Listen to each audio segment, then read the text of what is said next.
মাদ্রাসা নুরানি হাফিজিয়া মাদ্রাসা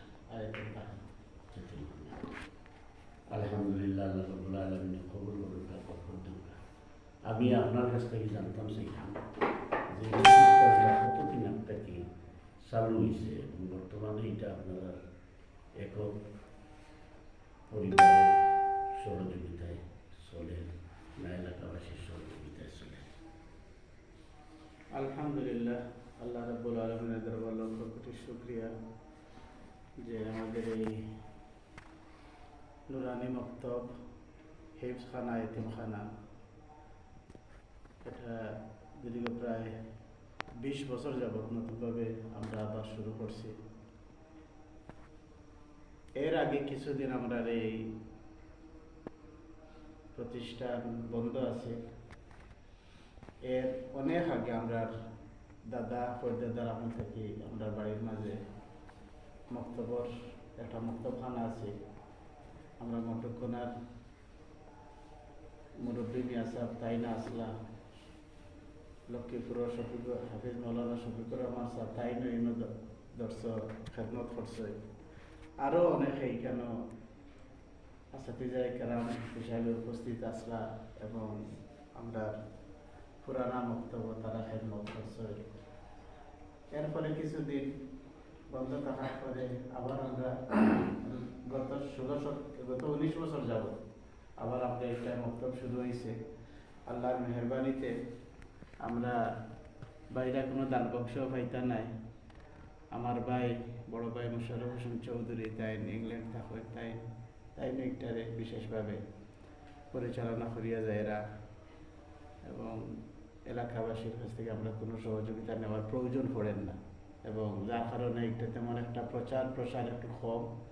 যদি এলাকার মধ্যে একটার কালেকশনের কোনো সুযোগ থাকতো তাইলে মানুষের জানাজানি হইতে এখানে একটা প্রতিষ্ঠান আছে। যেহেতু আমরা বাড়া থাকি, এলাকায় কোনো কালেকশন করি না বিদায় আমরা পারিবারিকভাবে এটা চলেছি। আলহামদুলিল্লাহ। আপনার তো ইংল্যান্ড থাকেন, সম্ভবত ম্যানচেস্টার আছে? জি, ম্যানচেস্টার বিশেষভাবে বাংলাদেশি অধ্যুষিত এলাকা হলো মৃত্যুতে কি আপনি মসজিদের খেদমত আছেন। জি আলহামদুলিল্লাহ। আপনার তো ইলমি যোগ্যতা সম্পর্কে আমার জানা আছে, কিছু জানছি।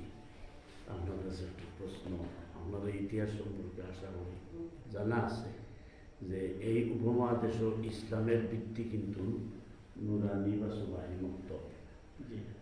প্রায় বুজুর্গগুলোর উলামায়ে কেরামগুলোর বাড়ি অথবা মসজিদ কেন্দ্রিক সুবাহি মুক্ত হিফজখানা থাকত। আমি অত্যন্ত আনন্দিত এবং খুশি হয়েছি যে এই যে বাড়ির আঙ্গিনার মধ্যে এই ধরনের একটা প্রতিষ্ঠান গড়িয়ে তোলা এবং এটারে জারি রাখা, আপনি এটারে আর একটু সম্প্রসারণের কোনো চিন্তা ভাবনা করবা কিনা বা করবা কিনা? ইনশাআল্লাহ, এটা তো আমরা উত্তরোত্তর এটার আরও অগ্রগতি কামনা করি। জায়গার সংকলন আছে, আমার মা বাবা তারা দুনিয়ায় বসিয়া নাই, তারা দুনিয়ায় থাকা অবস্থায় তারা এই অংশটুকুন মসজিদ মক্তব্য লাগে তারা দিয়া গেছে। আরও কিছু জায়গার দিকে খালি আছে, যেদিন আমরা টাইম টু টাইম আমরা একটু আরও সামনের দিকে নিতাম চাই।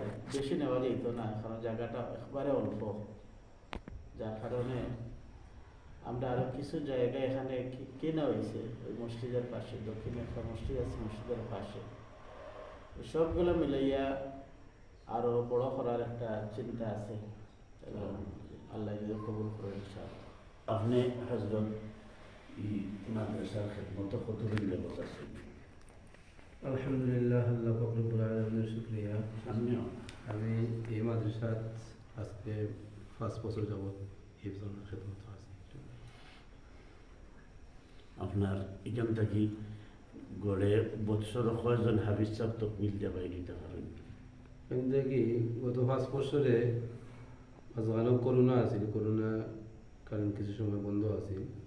আমরা একজন ছাত্র দাওরা দিছি দেয়া তাই বর্তমানে পাঠানটোলা জামিয়াত আলিমা ফররা। আর এই বছর আরও 3 জনে দাওরা দিবা, আর 2 জনের সবক শেষ হয়েছে। এরা 2 জন কামাল বাজার ডিগ্রি মাস্টার আলিমা ফররা 2 জন। এই বছর আমরা 3 জন পরীক্ষার্থী আছে আলহামদুলিল্লাহ। তারা ব্যাপক বোর্ড পরীক্ষা দিবা। বর্তমানে ছাত্র সংখ্যা কতজন আছে? বর্তমানে ছাত্র সংখ্যা আমরা আছেন 15 জন। হিফজ হিফজ আর নুরানির তো আছে। নুরানিতে আছে। আপনারা কোন বোর্ডে পরীক্ষা দেবেন? আমরা বেফাকুল মাদারিস আরবিয়া বাংলাদেশ এই বোর্ডে হিফজের পরীক্ষা। আলহামদুলিল্লাহ। বেফাকুল মাদারিস আল আরবিয়া আন্ডারে পরীক্ষা দেবেন। আলহামদুলিল্লাহ। আপনি যে কেন তখন একটা ফ্যামিলি বা একটা ঐতিহ্যবাহী পরিবার, এটা আপনার ব্যক্তিগত কোনো অসুবিধা আসেনি বা এই পরিবারের পক্ষ থেকে এই মাদ্রাসা সম্পর্কে কোনো চাপ প্রেশার আসেনি? না, আলহামদুলিল্লাহ খুব সুন্দর মতো পরিচালনা হওয়ার মাদ্রাসার প্রতিষ্ঠাতা হইল আলহাজ মোশাররফ হোসেন চৌধুরী, ওনার তত্ত্বাবধানে এবং খুব সুন্দরভাবে সুচারুরূপে মাদ্রাসা তার গতিতে মাদ্রাসা খুব সুন্দরভাবে চলে। আলহামদুলিল্লাহ, কোনো সমস্যা হল না। আপনার কাছে প্রশ্ন যে বর্তমানে এতিমের শাখা কত, এতিমের সংখ্যা কয়জন আছেন, কতজন আছেন? আসেননি? এতিম আগে একটু বেশি আসলা, বর্তমানে মনে হয় 2 জন আছে। আর আরো কিছু এতিম আইতে চাইলে আইতে পারবা। এরা সম্পূর্ণ ভরণ পোষণ আপনারা আলহামদুলিল্লাহ আপনারা আলহামদুলিল্লাহ তাদের খাবার থাকা ব্যবস্থা ইনশাআল্লাহ আলহামদুলিল্লাহ। তো আপনার আলহামদুলিল্লাহ বহন করা। আপনি শুনছি আগামীকালকে যাইতে গিয়া ইনশাআল্লাহ আমরা পক্ষ থেকে আপনার মোবারকবাদ। বিশেষভাবে এই ব্যস্ত সময়ের ভিতরে যে আপনি একটু সময় আমরা নাগরিকতারে দিলাম, এর লাগে আমরাও আপনার কাছে আন্তরিকভাবে মোবারকবাদ জানাই, দোয়ার দরখাস্ত জানাই।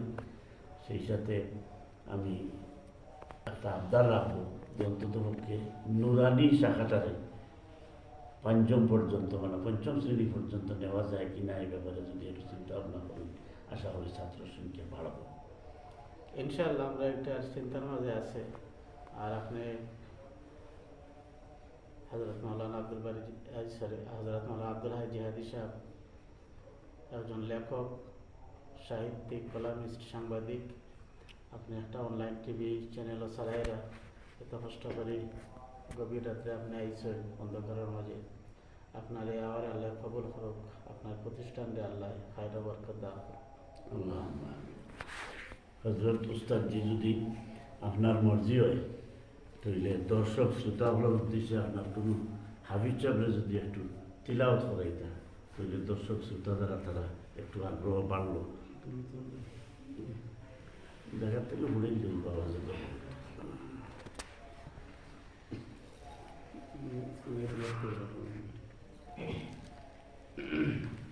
সমানের তিলাওয়াত করে রাখো।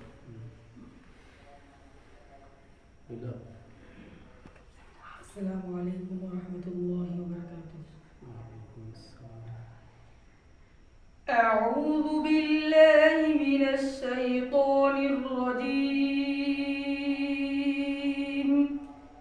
بسم الله الرحمن الرحيم.